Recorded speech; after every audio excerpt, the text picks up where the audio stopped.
Good morning and welcome back to the Four Door Savage YouTube channel. Behind me, got the Dodge. Again, you're going to see this going on for quite a while because I'm just going to rip through this thing, just give it all my attention.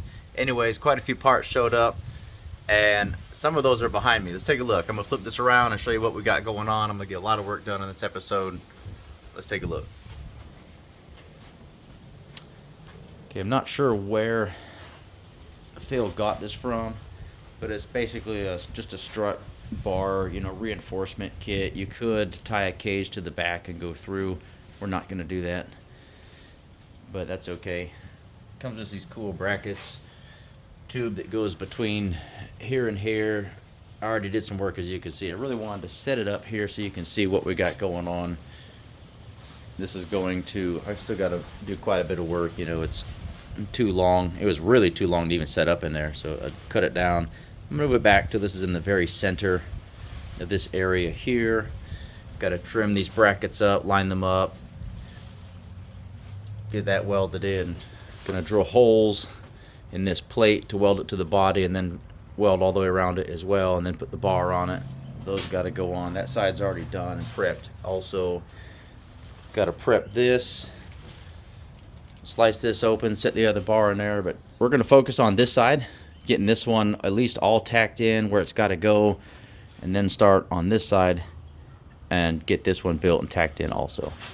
Let's get this going. Got quite a bit done too on the firewall. The JB weld turned out pretty good. It's all at or below surface level. This is all done. Gonna skim coat with Bondo anything that's low spots just to fill in it real lightly. Then block everything down, do a couple coats of primer and block that too, and get it really nice. The bars will be painted red again, also going to go red under the engine bay. But all you're really going to see is steering column. You can't really see a throttle cable or the power bulkhead because it's behind the motor.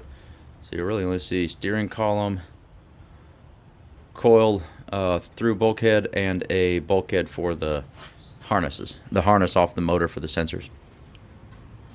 Little transmission stuff, trans-brake wires, and the oil prime pump for underneath the car. Okay, let's get to work.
Okay, hope you all enjoyed that. That sums it up for this one. There's a lot left to do. Still got to fully weld these things in once we get the 220, and that's tomorrow. Getting the 220 put in and get this thing finished. But everything's just tacked in where it goes. Just trying to be proactive, get stuff done. Just, the bottom plates are able to burn in all the way. Top plates able to burn in all the way. It turned out pretty good. It's pretty thin metal, so this thing had enough current to be able to burn through the thin stuff and, you know, to the thick plates. That's okay. But it's gonna look pretty good when it's done. We're gonna paint this all body color. It'll be absolutely fabulous. There you have it. This is a lot of work that went into this time lapse that y'all just watched. I don't know what kind of hours y'all can imagine, but it's probably about 20 to 30 hours roughly worth of work. If you like that, remember to like, share, subscribe. See you on the next one.